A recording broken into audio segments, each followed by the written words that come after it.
वास्तव न्यूज में स्वागत है आपका। मैं हूं सत्तार। बागलकोट जिला इरकल के दरगाह का करामत का एक करामत आज भी इस दुनिया में करामती बाबाओं का करामती कुछ निराला है। अब उसी तरह दामन्ना भजंत्री के जो बच्चा कई दिन से बीमार था बागलकोट के हॉस्पिटल में, तो वहां पर इलाज चलने लग गया। तो हॉस्पिटल के लोग ये कहने लगे, आप ये बच्चा दम तोड़ दिया, बिल्कुल ही ये बच्चा मर गया है, आप अपने घर के ले जाइए।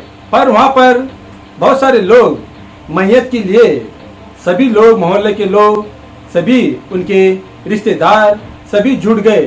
तब उन्होंने हजरत मुर्तुज खातिर दरगाह नामी मशहूर ऐतिहासिक एक दरगाह है, तब उन्होंने ये सोच लिया ताकि एक बच्चा मरने से शायद उनको इस बाबा के ऊपर बहुत शायद उनको यकीन और बहुत ही यकीना थी। तब इसीलिए उन्होंने जाकर सीधा इस बच्चे को ले जाकर उस बाबा के मजार के पास रख दिया। तो थोड़ी देर के बाद बच्चे को होश आने लग गई और हाथ पैर मारने लग गया। तो विजयपुर बागलकोट जिला एक ऐतिहासिक सूफी संतों का ये शहर है। मानोगे तो बहुत कुछ है, अगर ना मानोगे इस दुनिया में कुछ भी नहीं है। जो ना मानने वालों को सब कुछ अंधेरा है।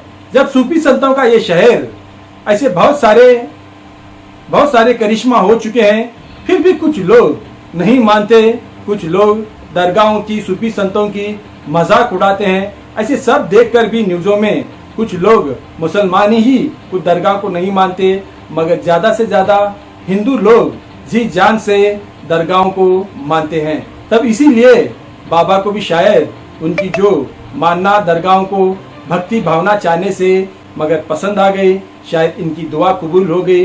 उनको बच्चा उनकी दुख दर्द देखकर शायद फिर से एक पुनर्जन्म, फिर से एक बार जन्म हो गया उस बच्चे का। तब तो इस दरगाहों की इतनी शक्तियां हैं, इतनी ताकतें हैं, इतनी चमत्कार बाबा हैं, शायद भारत देश में नहीं होंगे उतने इस विजयपुर शहर और बागलकोट जिला में दरगाह ही दरगाह है। मगर मानोगे तो बहुत कुछ है, नहीं मानोगे इस दुनिया में लोगों के लिए कुछ भी नहीं है। मांगना है तो दिल से मांगना है।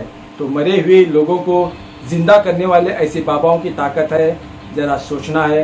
कुछ लोगों को कुछ दरगाहें अतिक्रमण करते हैं, कुछ लोग दरगाहें मज़ारे तोड़कर कॉम्प्लेक्स बनाते हैं, कुछ लोगों का ना जाने किस किस तरह से चलते हैं। मगर ये सब देखना ज़रूरी है ताकि कोई भी दरगाह खाली नहीं है, ताकि वहाँ पर एक शक्ति, एक पवाड़, एक वहाँ पर ताकत, एक चमत्कारी ज़रूर रहता है। सबूत यही है इरकल के दरगाह का। देखेंगे एक रिपोर्ट।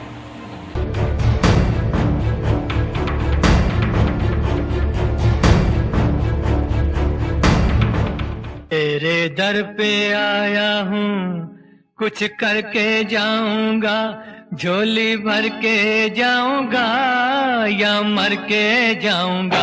मैं तेरे दर पे आया हूँ, कुछ करके जाऊंगा, झोली भर के जाऊंगा या मर के जाऊंगा।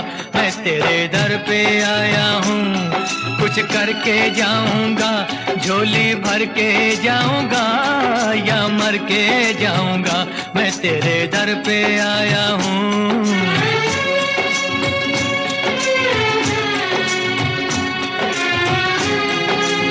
तू सब कुछ जाने हैं, हर गम पहचाने हैं।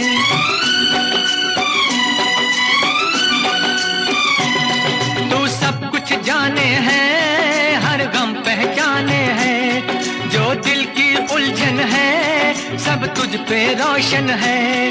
घायल परवाना हूँ, वहशी दीवाना हूँ। घायल परवाना हूँ, वहशी दीवाना हूँ।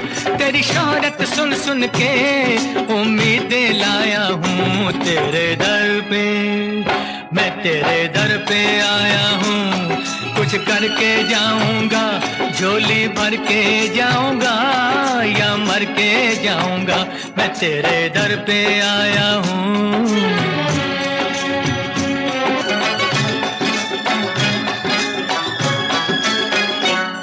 दिल गम से हैरान है, मेरी दुनिया दुनिया वीरा है।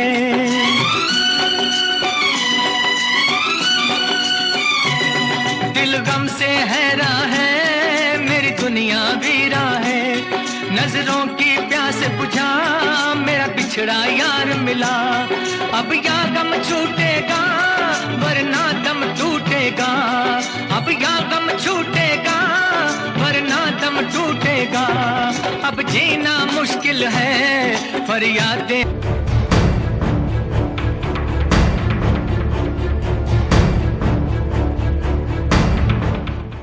ಸರ್ ಆ ಹುಡುಗನ ಹೆಸರು ದ್ಯಾಮಣ್ಣ. ಏನಾಗಿತ್ತು ಆ ಹುಡುಗಗೆ? ನಮ್ಮ ಹೆಣ್ಮಕ್ಳು ನಮ್ಮ ಅಕ್ಕನ ಗಂಡ ಆತ್ಮಹತ್ಯೆ ಇಟ್ಟಿದ್ದು. ಆತ್ಮಹತ್ಯೆ ಇಟ್ಟಿದ್ರೆ ಏನು ಮಾರಬಹುದು ಏನಿಲ್ಲ.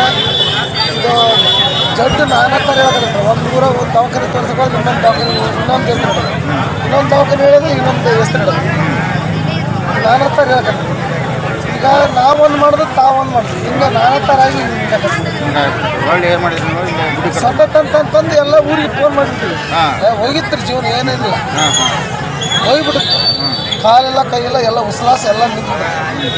ಒಳ್ಳೆ ನಡೆದರಾಗ ಅಂತಂದು ಕೆನ್ನೆ ನೀರು ಒಂದು ವರ್ಷದ ಕೂಸೋದು ನೀರನ್ನು ಇದೆಲ್ಲರೂ ಎಲ್ಲ ಬದುಕಿತ್ತು. ಒಳ್ಳೆ ಜೀವನ ಮನೆಗೆ ಬರೋದು ಬೇಡ್ರಿ, ದೊಡ್ಡ ದರ್ಗಾಕ್ಕೆ ಬರ್ರಿ ಜಗ್ಯಾಕಂತಂದು ಇಲ್ಲ.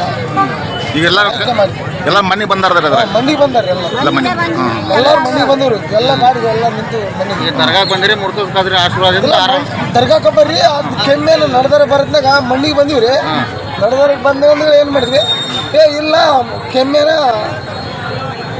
ಸ್ವಲ್ಪ ಉಸಲಾಸ ಆಡ್ತಾ ಕೆಮ್ಮಿದೆ ಅಂತಂದಕ್ಕೆ ದೊಡ್ಡ ಜಗಿದಾಗ ಬರ್ರಿ, ದೊಡ್ಡ ಜಗಿದಾಗ ಹಾಕಿ ಸ್ವಲ್ಪ ಅದನ್ನ ಆಧಾರ ತೊಗೊಂಡು ಎಲ್ಲರೂ ಹೋಗಿ ಬರ್ತಾ ಅದನ್ನ ಉಳಿಸೇನು ಅಂದಾಗ ಅದನ್ನ ಕೈ ಮೇಲೆ ಬಂದು ಇಲ್ಲೇ ಬಂದು ಎಲ್ಲರೂ ಬಂದಿವಿ ಸರ್. ಈಗ ಮತ್ತೆ ಹೇಳಿದ ಅದನ್ನೆಲ್ಲ ಇದು ಮಾಡಿ ಮತ್ತೆ ದವಾಖಾನೆ ಈಗ ಆರಾಮಾಗೈತೆ ಹುಡುಗ. ಆರಾಮಾಗಿ ಕೆಮ್ಮಕತ್ತಾನೆ ಸರ್, ಕೆಮ್ಮಕತ್ತಾನೆ ಸರ್. ಆರಾಮಾಗೈತೆ. ಹಳಾಕತ್ತಿದ್ದ ಹಳಾಕತ್ತಿದ್ದ ಹುಡುಗ ಹಳಾಕತ್ತಿತ್ತ ಹುಡುಗ ಹಳಾಕತ್ತಾನೆ ಸರ್.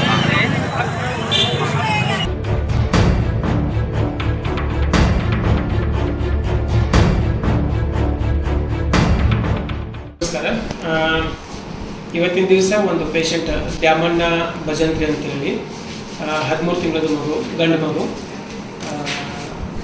ಮೊದಲು ಸಿಂಧೂರಿನಲ್ಲಿ ತೋರಿಸಿದ ನಂತರ ಶಾಂತಿ ಆಸ್ಪತ್ರೆ ಬಾಗಲಕೋಟೆಯಲ್ಲಿ ಮುಂದಿನ ಟ್ರೀಟ್ಮೆಂಟ್ ಶಾಂತಿ ಆಸ್ಪತ್ರೆಗೆ ಕರ್ಕೊಂಡು ಹೋಗಿದ್ರು.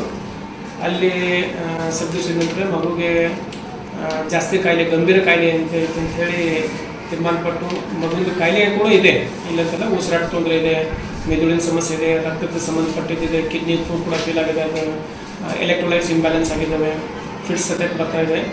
ಆಮೇಲೆ ಆ ಮಗುವಿನ ಕಂಡೀಷನ್ ವೆಂಟಿಲೇಟರ್ ಮ್ಯಾಗಿದ್ದಾಗ ಯಾರು ವೈದ್ಯರಾಗಲಿ ಕೂಡ ಅವರು ಒಂದು ನಿರ್ದಿಷ್ಟವಾದಂತೇಳಿ ಒಂದು ಪ್ರತಿಶತ ವಯಸ್ಸು ಹೇಳ್ತಾರೆ. ಯಾರಾದರೂ ಗ್ಯಾರಂಟಿ ಅಂತ ಯಾರೂ ಹೇಳೋಂಗಿಲ್ಲ. ಇವಾಗ ನನ್ನ ಕಡೆ ಇದ್ರು ಕೂಡ ನಾನಾದರೂ ಅದನ್ನ ಹೇಳ್ತೀನಿ. ಈ ಮಗುವಿನ ಕಂಡೀಷನ್ ನೋಡಿ ಅವರಿಗೆ ಒಂದು ಆ ಕಾಯಿಲೆಯ ಗಂಭೀರತೆ ಬಗ್ಗೆ ಹೇಳಿರ್ತಾರೆ. ಅಂದರೆ ಏನು, ಈಗಿನ ಕಂಡೀಷನ್ಗೆ ಒಂದು 20% ಬದುಕ್ಬೋದು, 80% ಬದುಕಲಿಕ್ಕಿಲ್ಲ, ಅಥವಾ 50-50 ಚಾನ್ಸ್ ಅಂತ ಹಿಂಗೆ ಹೇಳಿರ್ತಾರೆ. ಅದನ್ನ ತಿಳ್ಕೊಂಡು ಕೂಸನ್ನ ಉಳಿಯಂಗಿಲ್ಲ ಅಂತ ಹೇಳಿ ಇವರು ಪೇಷಂಟ್ನ ಅಟೆಂಡರ್ ಸ್ವತಃ ತಾವು ತಮ್ಮ ಬುದ್ಧಿಯಿಂದ ಮಗು ಕಂಡೀಷನ್ ಕ್ರಿಟಿಕಲ್ ಇದೆ, ಆಗಂಗಿಲ್ಲ ಅಂತೇಳಿ ಅಲ್ಲಿಂದ ಕರ್ಕೊಂಡ್ ಬಂದಿದ್ದಾರೆ. ಇದು ವೈದ್ಯರು ಯಾರು ಹೇಳಿರಂಗ ಮಗು ಸತ್ತೈತಿ ಅಥವಾ ಮಗು ಬದುಕಂಗಿಲ್ಲ ಅಂತ ಯಾರು ಹೇಳಂಗಿಲ್ಲ. ಪ್ರಯತ್ನ ಮಾಡ್ತಾರೆ. ನಾನಾದ್ರೂ ಕೂಡ ಪ್ರಯತ್ನ ಮಾಡ್ತೇನೆ, ಅವರಾದ್ರೂ ಕೂಡ ಪ್ರಯತ್ನ ಮಾಡ್ತಾರೆ. ಆ ಪ್ರಯತ್ನಕ್ಕೆ ಇವರಿಗೆ ಅಲ್ಲಿ ಇದು ಅನಿಸ್ಲಿಲ್ಲ ಅಂತ ಹೇಳಿ ಅಲ್ಲಿಂದ ತಾವು ತಮ್ಮ ಸ್ವಂತ ಇಚ್ಛೆಯಿಂದ ಕರ್ಕೊಂಡ್ ಬಂದಿದ್ದಾರೆ, ಹೊರತು ಯಾರು ವೈದ್ಯರು ಆ ಕೂಸು ಸತ್ತೈತೆ ಅಂತ ಹೇಳಿಲ್ಲ. First thing. ಎರಡನೇದು, ಇಲ್ಲಿ ಬಂದಾಗ ಕೂಸಿನ ಕಂಡೀಷನ್ ಕೂಡ ಕ್ರಿಟಿಕಲ್ ಇದ್ದಾರೆ. ಇವನ್ ನಾನು ಕೂಡ ನೋಡಿದಾಗೆ ಆ ಮಗುನ ಅಟೆಂಡರ್ ನಾನು ಹೇಳಿದ್ದು ಕೂಡ ಸೇಮ್. 90% ನಾ ಪ್ರಯತ್ನ ಮಾಡಿದ್ರು ಕೂಡ ಮಗು ಬದುಕಲಿಕ್ಕಿಲ್ಲ. 10% ಮಿರಾಕಲ್ ಯಾವಾಗಾದ್ರೂ ಆಗೋ ಚಾನ್ಸಸ್ ಇರ್ತಾವೆ, ಆಗ್ತದೆ ಅಂತ ಹೇಳಿ ಪ್ರಯತ್ನ ಮಾಡಿ. ಯಾಕಂದ್ರೆ ಮಗುನ ಸ್ವಂತ ಉಸಿರಾಟ ಇದೆ, ಉಸಿರಾಟ ಎದೆ ಬಡ್ತ ಕೂಡ ಇದೆ. ಆಮೇಲೆ ಅದಕ್ಕೆ ಆದ್ರೆ ನಾವು ವೆಂಟಿಲೇಟರ್ ಮೇಲೆ ಹಾಕೊಂಡು ಈಗ ಕೂಸಿಗೆಲ್ಲ ಟ್ರೀಟ್ಮೆಂಟ್ ಸ್ಟಾರ್ಟ್ ಮಾಡಿದ್ವಿ. ಬಟ್ ಕೂಸ್ ಏನು ಫೇಲ್ ಆಗಿಲ್ಲ. ಇದೇನು ನ್ಯೂಸ್ ಬರ್ತಾ ಇದೆಲ್ಲ ಕೂಸು ಸತ್ತಿದ್ದು ಕೂಸನ್ನು ಡಿಕ್ಲೇರ್ ಮಾಡಿ ಕೂಸು ಬದುಕೈತೆ ಅಂತೇಳಿ ಹಂಗೆಲ್ಲ ಸುಳ್ಳೋದು ಆ ಥರ ಏನಿಲ್ಲ. ಕೂಸು ಬದುಕಿದ್ದನ್ನೇ ಕರ್ಕೊಂಡು ಬಂದಿದ್ದಾರೆ. ಅದು ಕೂಸಿನ ಕಂಡೀಷನ್ ಕ್ರಿಟಿಕಲ್ ಇದೆ. ನಾನಾದರೂ ಅದನ್ನ ಹೇಳ್ತಾ ಇದ್ದೀನಿ, ಅವರಾದರೂ ಅದನ್ನ ಹೇಳ್ಯಾರ. ಇದು ಅವ್ರವ್ರ ಪ್ರಕಾರ, ಅವ್ರವ್ರ ತಿಳುವಳಿಕೆ ಪ್ರಕಾರ ಇದು ನ್ಯೂಸ್ ಆಗಿದ್ದು, ಹೊರತು ಯಾರಿಗೂ ತಪ್ಪು ಕಲ್ಪನೆ ಏನಿಲ್ಲ.